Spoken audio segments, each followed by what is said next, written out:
테슬라, 일론 머스크 뭐 이런 이야기 들으면 무슨 생각 드세요? 아, 뭐 전기차, 자율주행차, AI 뭐 이런 거 하나보다 이런 생각 드시죠? 근데 그런 기업들 또 그런 기술들 이제는 무기를 만들고 국방을 책임지는 데까지 나가고 있다고 합니다. 이 이야기 최승병 전 삼성경제연구소 수석연구원하고 같이 짚어보도록 하겠습니다. 안녕하세요. 어서 네, 오세요. 안녕하십니까. 일론 머스크가 최근에 F-35 같은 이런 구닥다리 전투기는 이제 필요가 없다 이런 이야기를 막 하고 네. 있어요. 어떻게 보셨어요? 국방 전문가로서 또 경제 전문가로서. 뭐 약간 좀, 역시 인식이 저렇구나 하는 생각이 들었습니다. F-35가 구닥다리라고 하면 좀 약간 어폐가 있죠. 네. 지금 뭐 일선에 배치된 가장 그래도 연령이 적게 된 전투기인데, 네. 야, 이런 것까지 구닥다리라고 하면은, 야, 좀 약간 수치스럽기도 하고, 하지만 뭐 이게 근거가 없는 게 아니었습니다. 근거가 있어요. 네, 뭐 그게 일반적인 건 테크 업계의 오랜 인식이기도 했고요. 이걸 이제 노골적으로 얘기하는구나 그런 생각이 들었습니다. 사실 F-35는 뭐 좋아하는 분도 많이 있습니다. 당장 트럼프도 한때는 F-35가 자기 최애 전투기라고 멋있다 그렇게 얘기를 했었는데 이제 이 머스크가 이런 얘기하니까 말이 바뀌는지 한번 봐야 될 것 같습니다. 그래요. 사실 머스크가 이렇게 얘기하는 데는 아무래도 그동안 미국이 계속 겪어왔던 특히 뭐 이제 공군 전투기 같은 분야에서 겪어왔던 이 계속된 천문학적인 비용 상승 이 문제가 있습니다. 사실 우리가 지금 전 세계에서 가장 뛰어난 가장 이제 제공권자인데 유리한 강력한 전투기라고 하는 F-22가 있는데요. 이 F-22가 가격이 어마무시합니다. 이 F-22가 대당 3억 5천만 달러 정도. 그러니까 우리 돈으로 3억 5천만 달러? 네. 5천억 원 정도입니다. 한 대 5천억. 네. 한 대 사는데 5천억 원씩 들고요. 이게 그냥 사서 또 돈이 듭니다. 운영하는 데 있어서 운영하는데 네, 시간당 비용이 7만 달러.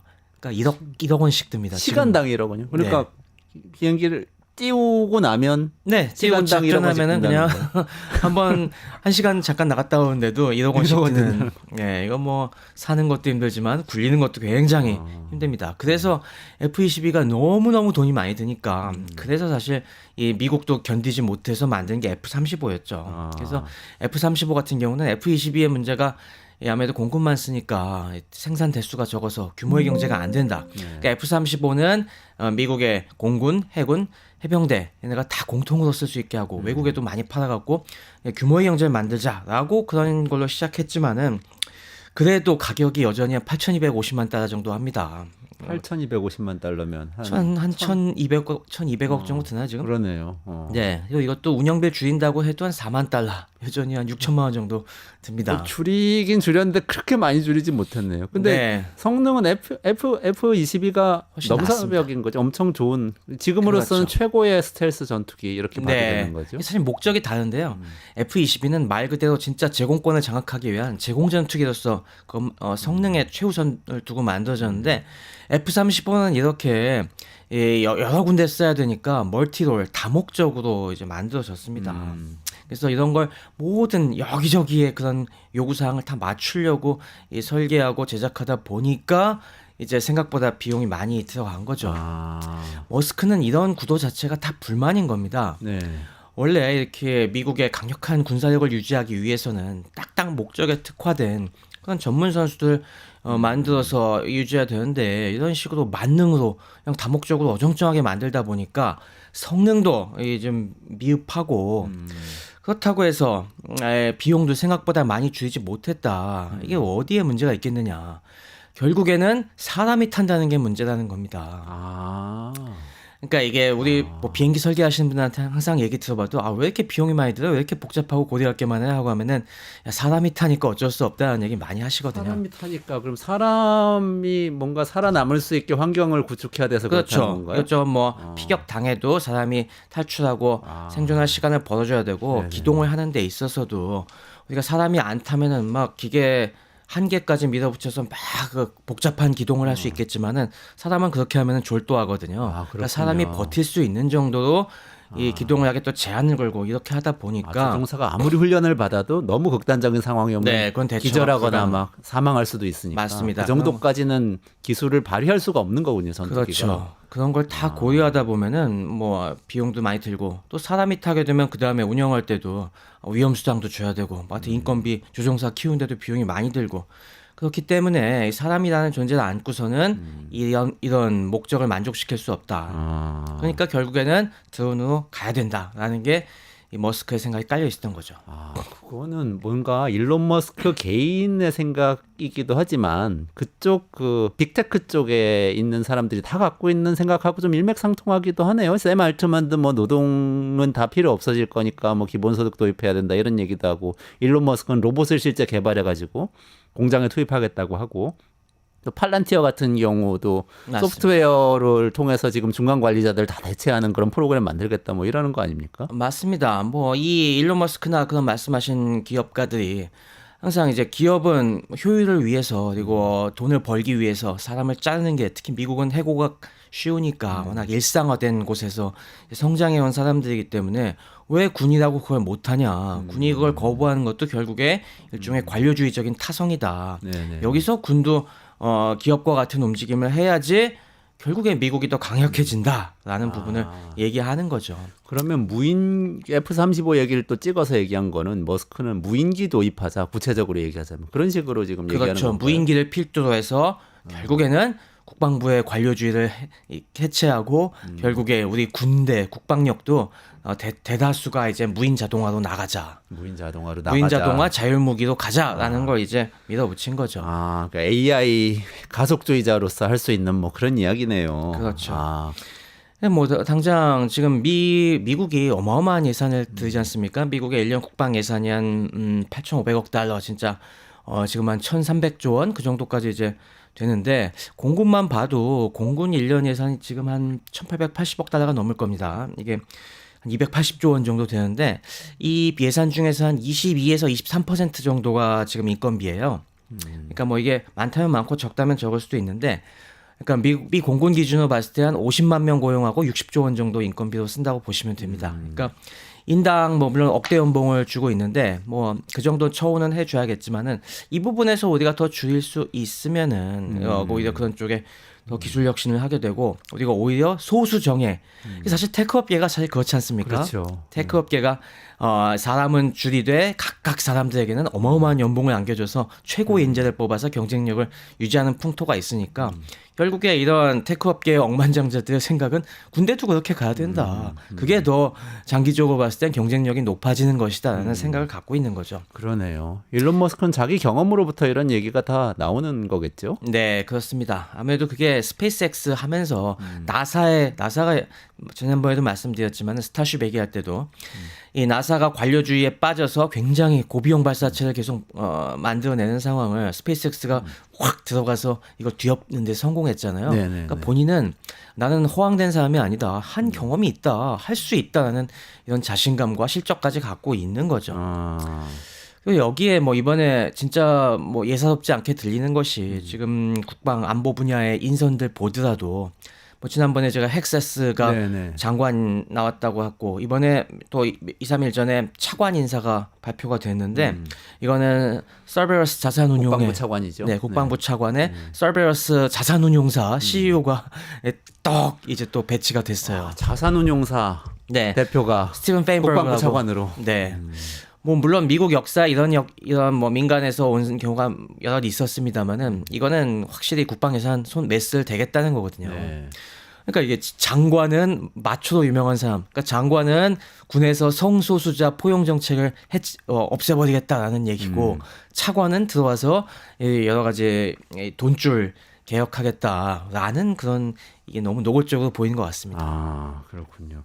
근데 여기서 좀 따져보고 싶은 것은 실제 예를 들면 F-35만 딱 놓고 봤을 때 전투기를 드론으로 무인 드론을 대체하면 비용이 줄기는 주나요? 그 계산은 나오나요? 굉장히 중요한 포인트를 얘기해 주셨어요.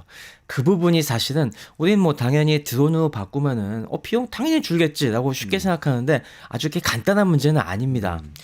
이게 우리가 그런 이미지를 갖게 되는 건 지금 우크라이나 전쟁에서 보면은 거의 상용 드론 가지고 특히 FPV 드론들 조그만 보통 민간에서도 많이 쓰는 쿼드콥터들 온갖 개조해서 쓰니까 뭐 그럼 몇백 달러면 되니까 진짜 싼 거 아니야라고 할지 모르겠지만은 그건 굉장히 로우엔드 드론의 얘기인 것이고 사실 굉장히 고급 하이엔드 드론으로 가면은 그렇게 싸진 않습니다. 그래요? 어떤 것들이 있나요? 네, 지금 뭐 기존에 많이 쓰고 있던 것이 우리가 여러 가지 뭐 테러와의 전쟁에서 뭐 딱 정밀 타격하는 거 보면은 여러 가지 뭐 미국에서 중동에 작전하고 있는 드론들 제어하고 그런 것들 보셨지 않습니까? 조이스틱 들고서. 네네네. 그런데 들어가는 것들 보면은 이를테면 뭐 RQ4 글로벌 호크라는 정찰 드론 같은 경우는 이건 물론 여러 가지 센서가 많이 달려 있어 그렇습니다만 뭐 대당 이건 1억 3천만 달러 정도 합니다. 그러니까 이건 굉장히 비싼 거죠. 뭐 거기에 이 공격용어 많이 쓰는 MQ9 리퍼 같은 경우는 MQ9. 네. 네, MQ9 리퍼 같은 경우 이렇게 뭐 머리 저 네. 멋있게 생겼네요. 네, 머리 커갖고 이 대두라는 말도 있습니다만 저것도 한 3천만 달러 정도, 그러니까 500억 원 정도 합니다. 뭐 만만치 않네요. 네, 이거 500억이라면. 요즘 해군에서도 되게 드론 많이 신경 쓰고 있는데 네. 해군에서 급유용 우리가 공중 급유를 위해서 좀 개발하고 있는 스팅레이 급유 드론 같은 경우는 네. 한 2억 달러 정도. 스팅레이 MQ25인가요? 네, MQ25 스팅레이 같은 경우가 한 2억 달러 정도 지금 될 걸로 예상하고 있습니다. 2억 달러면은 3천억 원 정도? 3천억. 그거는 꽤 비싼데 그 좀 비싸게 생겼네요. 네, 그러니까 이게 당연히 진짜 생산비가 그렇나요라고 할지 모르겠지만은 저런 것들은 개발 비용까지 포함해서 가격에 붙이기 때문에 뭐 그런 것까지 해서 그 이게 납품 비싸지는 가격이 겁니다. 그렇다는 건가요? 네, 그렇죠. 그러니까 이게 대량 생산하면 할수록 가격이 떨어지긴 합니다만 이제까지는 드론의 수요가 그렇게 많지 않았기 때문에 이게 가격을 떨어뜨리는데 한계가 있었습니다.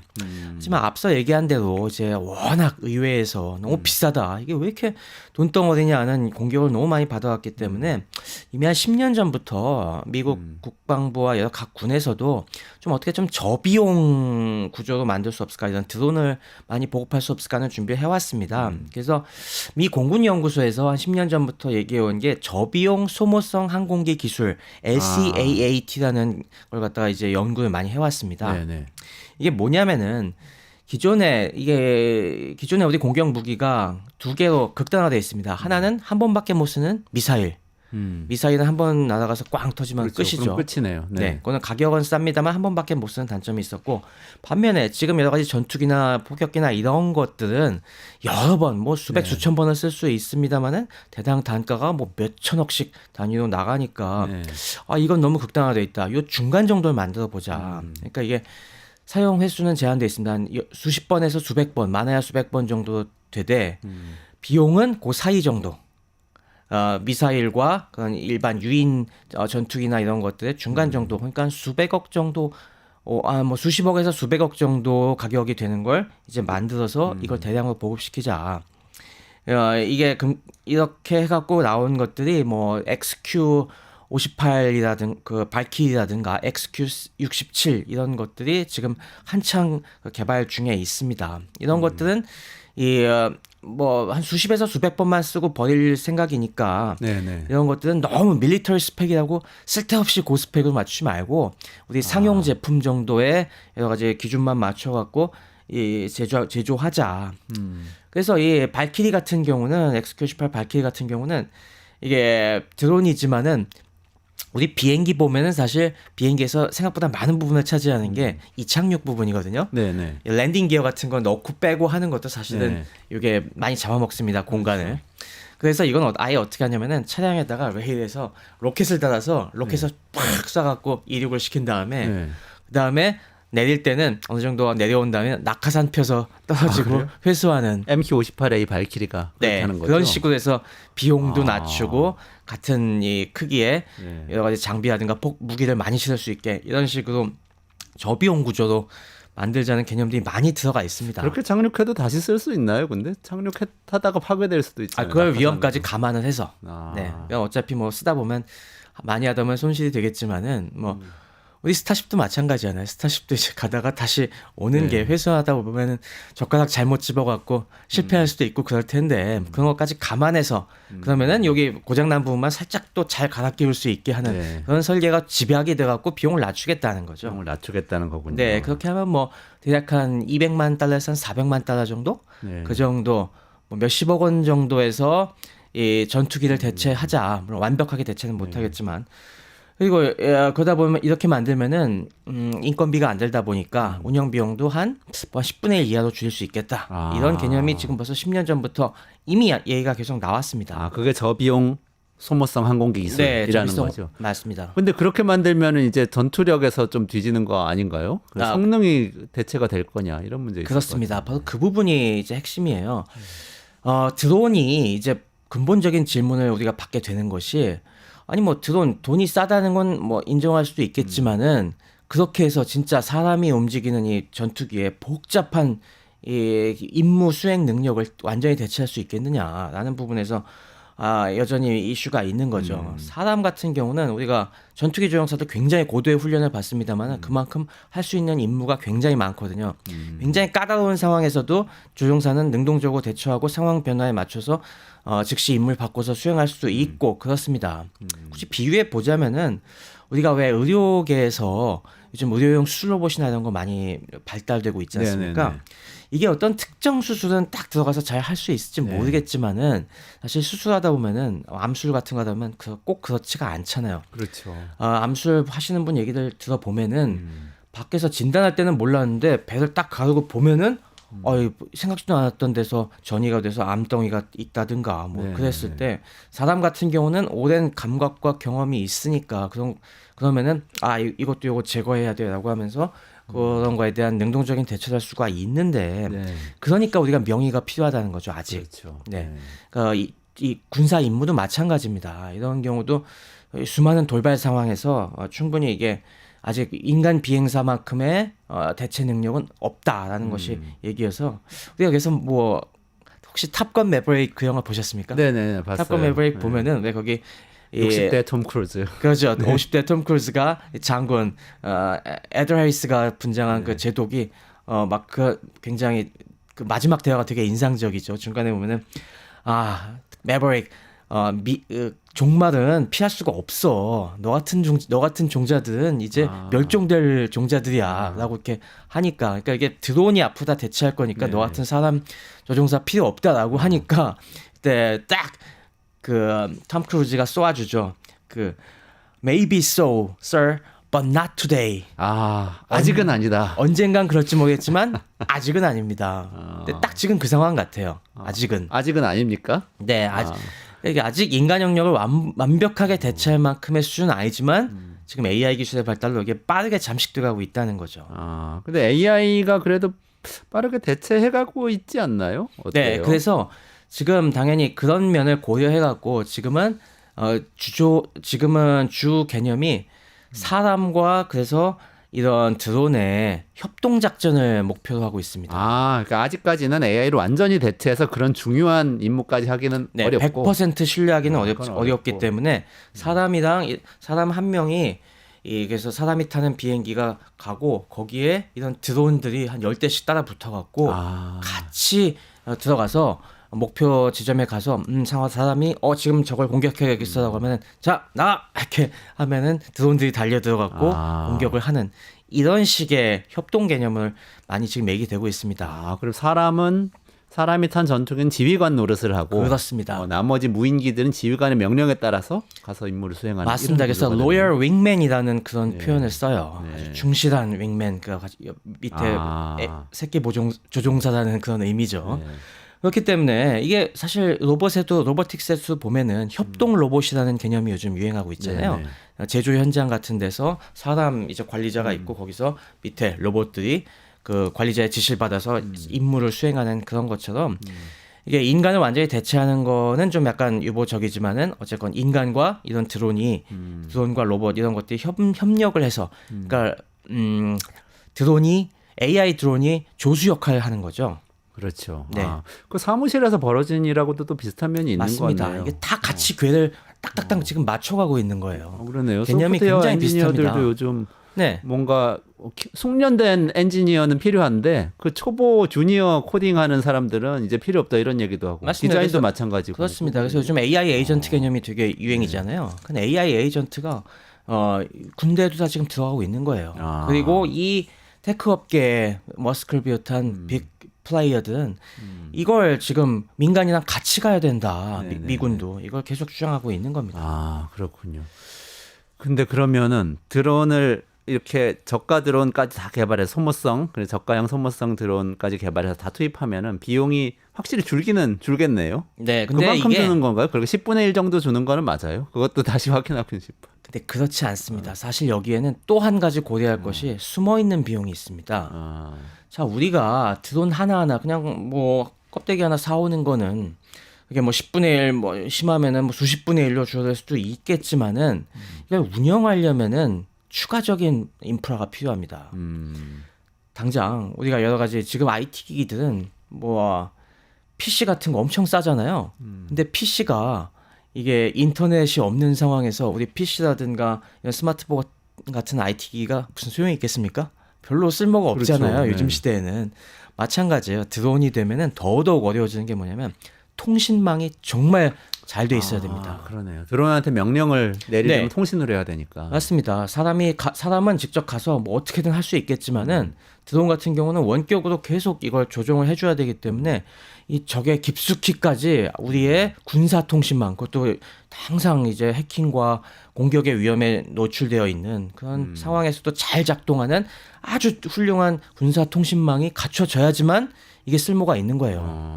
그런 게 만약에 없으면 그냥 뭐 장난감에 불과한 겁니다. 쉽게 얘기해서. 지금 뭐 우크라이나 전장 같은 경우는 야전에서는 사실 거기 수십 킬로미터만 작전하면 되기 때문에 네. 뭐 좀 통신 장비가 안 좋아도 크게 상관이 없겠지만은 진짜 작전적 전략적 무기로 쓰기 위해서는 수백 킬로미터 수천 킬로미터 적진까지 들어가서 해야 되는데 이거는 웬만한 국가는 이런 군통신망 없거든요. 네. 그렇기 때문에 통신 인프라도 사실 막대한 투자가 필요해요. 근데 사실 이런 통신 인프라를 깔 수 있는 데가 어디에 있습니까? 지금 뭐 미군 정도 갖고 있고 웬만한 국가가 웬만한 군대가 이런 걸 할 수 있겠어요? 특히 뭐 다른 나라 전장에 가서 싸운다고 그러면 우리가 그 나라 거기까지 작동하는 끌 통신망을 수가 없잖아요. 웬만한 나라는 깔 수가 없죠. 다 위성으로 촘촘하게 해야 되는데. 갑자기 스타링크가 생각나는데. 그렇습니다. 그게 또 연결이 일론 돼 머스크의 있는 스타링크. 거예요. 그러네요. 이게 가능한 거는 미국의 빅테크, 미국의 군 아니면 빅테크인 겁니다. 네, 그럼 미래가 어떻게 되겠어요? 이런 드론이 많이 보급이 되면은 드론 하나 쌀지 모르겠지만은 결국에 미군에게 미군과 동맹이 돼갖고 미군의 그런 걸 빌려 쓴다든가 아니면 스타링크 같은 글로벌 빅테크의 통신망을 쓸 수밖에 없는 거예요. 그러네요. 네. 그러면 이번에 우크라이나 전쟁에서 일론 머스크가 스타링크 초기에 제공하고 그랬던 게 다 뭔가 포석이 있다는 느낌도 그렇죠. 드네요. 맞습니다. 그렇게 되면은 결국에 무기도 결국에는 스타링크에 의존해서 막 움직일 수밖에 없는 막 그런 시대로 될 수 있어요. 그러네요. 그러니까 결국에 이런 때들은 돈을 하드웨어에서 벌 필요가 없는 겁니다. 네네. 그 안에 들어가는 여러 가지 또 AI 제어 소프트웨어 같은 것들, 소프트웨어랑 이런 통신 같은 걸로 오히려 돈을 벌 수가 있는 거죠. 근데 그런 소프트웨어나 통신을 제공할 수 있는 주체는 빅테크가 되겠네요. 미군 아니면 빅테크 미군 정도밖에 아니면 안 빅테크. 되고 그리고 싸진다고 해도 다른 나라들에게는 그들의 도움을 얻지 못하면 그들에게 또 많은 비용을 지불하고 사용료를 내지 않으면은 완전히 무용지물일 수 있다. 아, 그러니까 그런 비용까지 우리가 생각을 해야 됩니다. 그럼 일론 머스크가 예를 들면 테슬라 자동차도 팔지만 테슬라에 들어가는 소프트웨어 시스템은 FSD 같은 시스템을 맞습니다. 또 다른 자동차 회사에 팔겠다고 하는 것과 비슷하게 이제 세계 각국의 군을 상대로 그렇죠. 그 소프트웨어를 팔 수도 있겠네요. 그렇죠. 안 팔면 또 싸울 수가 없겠네요. 맞습니다. 그건 소프트웨어와 통신망을 팔아서 뭐 세상에 어디서 전쟁이 나고 어떻게 되건 간에 우리는 돈을 번다. 뭐 이런 시대가 오는 겁니다, 이제. 그러면은 좀 기업 얘기로 넘어가 보면요. 네.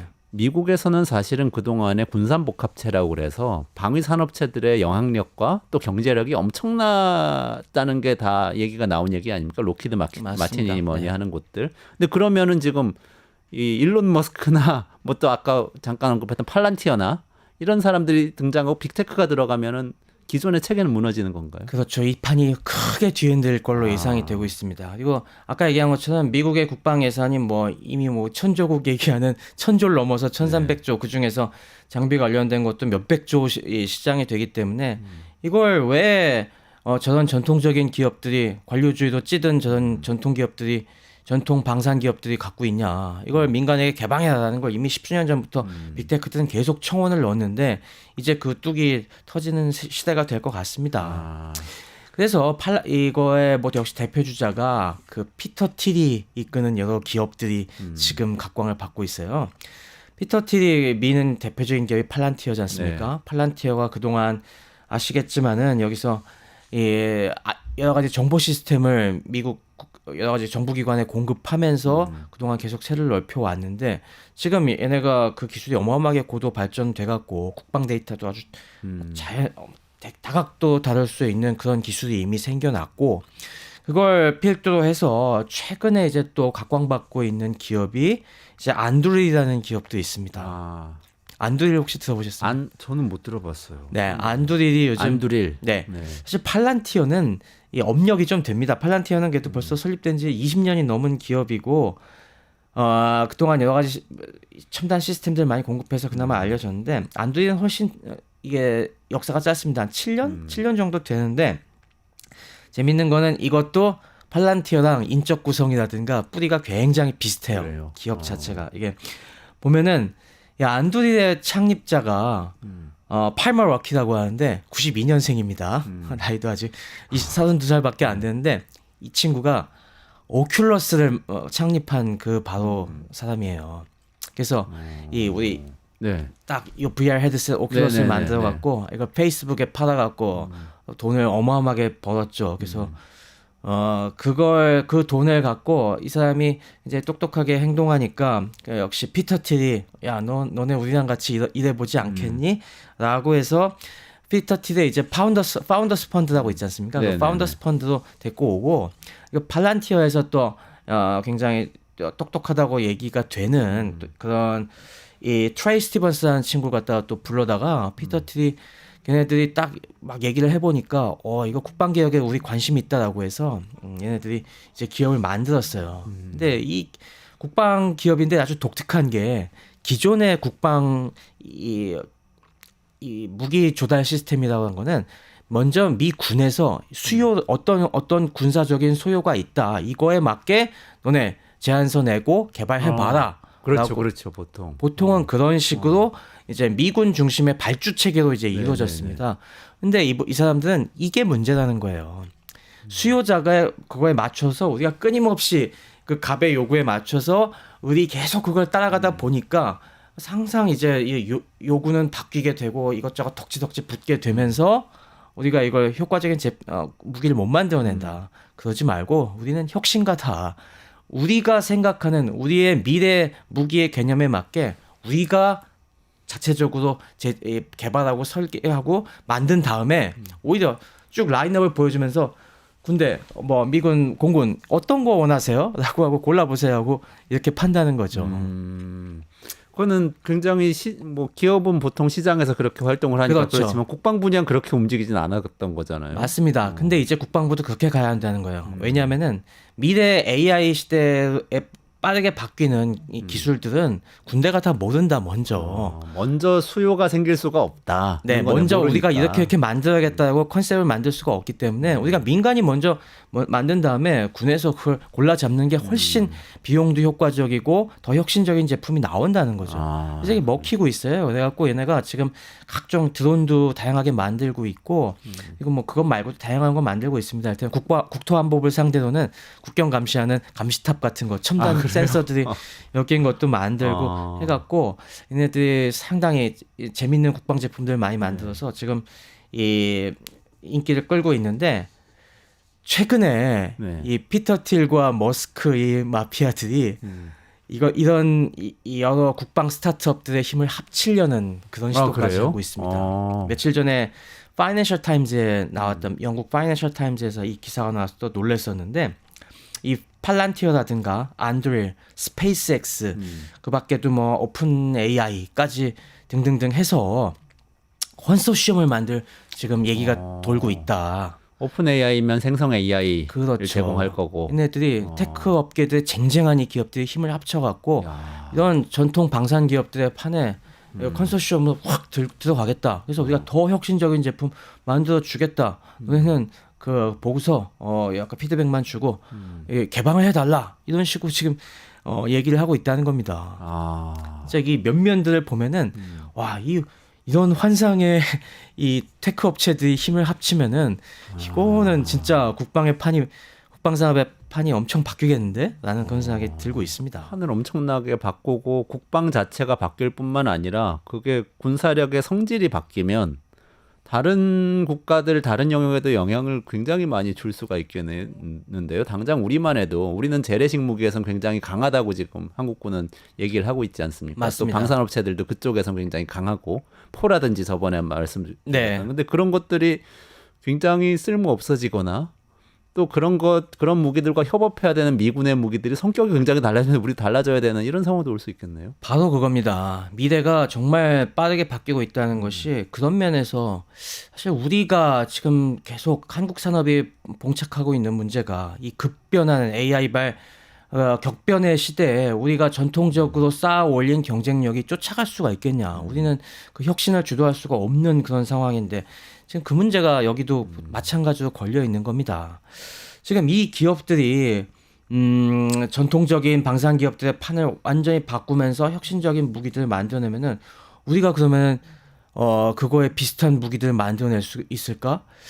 이거는 어렵겠는데. 진짜 어려울 것 같습니다. 이거는 저희도 이런 기업들 하는 거 보고 물어봐도 사실 우리는 IT 업계에서도 쫓아가기가 지금 버거운 상황인데 이거 국방 쪽은 인력이 지금 더 부족해요. 한정된 인력을 갖고 이런 최첨단 IT 개념이 들어간 것까지 우리가 쫓아가는 건 너무너무 힘들 것 같습니다. 그러니까 우리가 못해서가 아니고 그냥 가만히 있고 하던 거 열심히 하고 있는데 국방력은 굉장히 약화된 상황이 될 수도 있다. 그렇습니다. 이런 거에 링크가 안 되고 이런 거 못 쫓아가면은 미래에는 뭐 저쪽에서는 뭐 군인 한 명이 드론 뭐 수십 대 수백 대 끌고 와서 막 진짜 이거는 히드라 같은 존재가 될 거 아니겠어요. 그렇죠. 우리 막 사방에서 쳐대는데 우리는 지금 우크라이나에서 북한군이 처한 입장이 그렇다고 하잖아요. 북한군들이 옛날식으로 막 훈련 받고 와갖고 드론이 난무하는 상황에서 적응을 못하고 꽤 사상자가 크게 난다고 하는데 이걸 남의 얘기로 볼 게 아니라 미래 전장에서 우리가 적골이 날 수도 있다는 걸 생각해야 됩니다. 그러네요. 오늘 정말 중요한 말씀 해주셨네요. 그 팔란티어가 지난번에 나왔을 때 팔란티어 수정구슬 반지의 제왕에 나오는 거 수정구슬이라고 하셨는데 네, 맞습니다. 안두릴도 뭐 그런 뜻 있어요? 맞아. 안두릴도 그래서 이게 팔란티어에서 나왔고 왜 우리 반지의 제왕에 보면은 옛날에 그 사우론의 이 손을 쳤던 그 칼이 부러져 갖고 조각 나 있던 걸 갖다가 이걸 대장장이가 다시 합쳐갖고 새로운 보검을 만들지 않습니까? 네. 바로 그 보검의 이름이 안두릴입니다. 이거 의미가 의미심장하네요, 진짜. 그러니까 이들이 얘기하는 것은 어떻게 보면 기술이라는 절대 반지를 획득해서 그 절대 반지를 기반으로 재력, 부뿐만 아니라 국방력이라는 이 파워까지도 같이 지려는 맞아요. 이런 게임일 수도 있겠다는 생각이 팔란티어 드네요. 우리가 이 AI로 무장한 이 정보 시스템의 수정 구슬로 이 전 세계를 들여다보고 그리고 우리가 다시 벼려낸 그 새로운 보검으로 적을 치겠다. 이게 진짜 굉장히 무시무시한 그림이 숨어 있는 것 같습니다. 네, 최승병 박사님하고 같이 우리 AI 시대의 국방이 어떻게 변하고 있는지 짚어보면서 팔란티어와 안두릴이라는 두 개 기업에 대해서 아주 중요한 사실들을 배웠습니다. 유튜브 구독하고 실시간 채팅과 댓글을 남기시면 매일매일 7,000 TTCO를 드립니다. 참여 방법은 통통물 어플을 다운로드하고 회원가입과 로그인을 해주세요. 마이페이지에서 나의 회원 고유 번호를 복사해주세요. 유튜브 구독 후 실시간 채팅이나 댓글창에 고유 번호를 한 번만 입력하면 준비 끝! 지금 유튜브 채팅과 댓글 쓰기 참여하고 7,000 TTCO 받아가세요.